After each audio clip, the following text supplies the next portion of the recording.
The last little bit to do when you're weaving in the ends on your fingerless mittens is to close the gap at the base of the thumb with the yarn tail that is left over from knitting.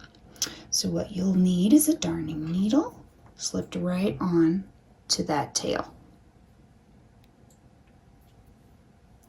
Then pick up your work and find that hole. I like to open it so that I can see the entire gap. It's almost a diamond-shaped gap. And we'll go around and close it in duplicate stitch, sort of duplicating the pattern that we've put here. So you get your needle,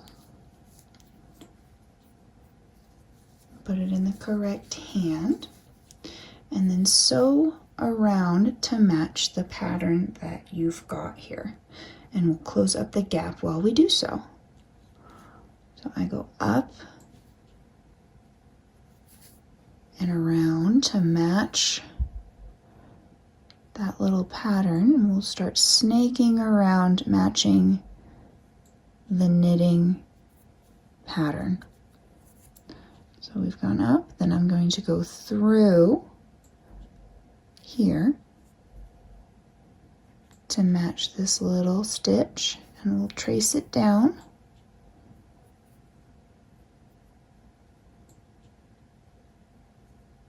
Then I go under 2 of those stitches and follow along with that little bit right there.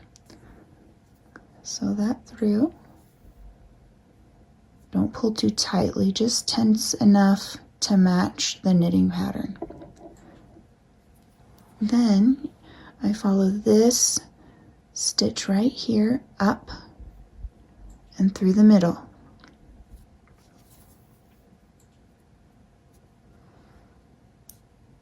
And now that I'm here, I will follow this pattern around to try to close this gap a bit more. So under here and here,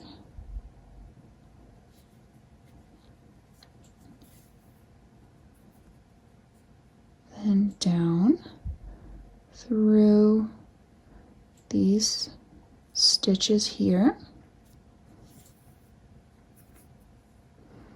follow it around, back up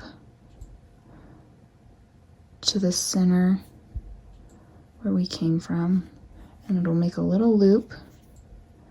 It will start to tighten that hole and tuck it right back in here. And we'll follow again around with the pattern.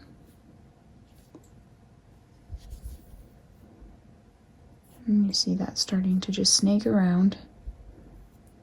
Pull it tighter to start to close that gap. And there's another little gap right here, so we'll follow that down to here and bring it under. And now, instead of keeping it outside the mitten, I'm going to bring it through the bottom to the back side of the work. I've closed that gap in the thumb. You stretch it a little bit so that the pattern syncs up with what you've sewn. And then turn that mitten inside out and find where the string is now.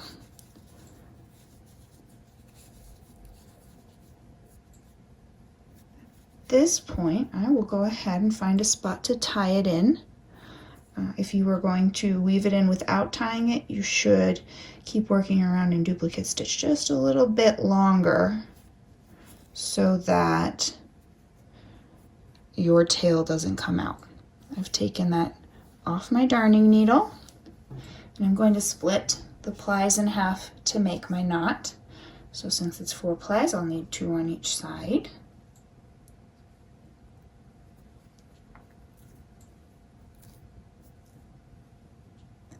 And lay them in opposite directions.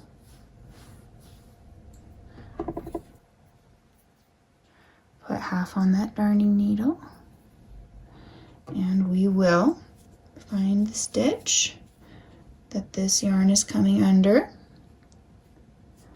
and put that darning needle right through it and wrap that little bit around that one stitch so we can tie our knot. Remove the needle from the yarn and lay the ends out in opposite directions. Grab those two ends with opposite hands, cross them over, through, and pull that knot just to the surface of the knitting. Don't pull too tightly yet, or it will slip all your stitches. Lay those ends out and switch hands and make another knot. Pull this one tightly unless it starts to slip. If it starts to slip, make another knot. Otherwise, you can clip it with your scissors as closely to the knot as possible without cutting the knot.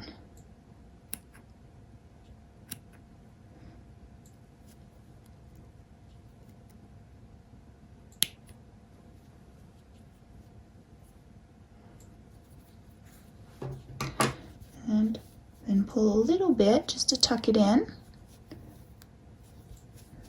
And it hides itself really well on mittens when you do a little knot like that.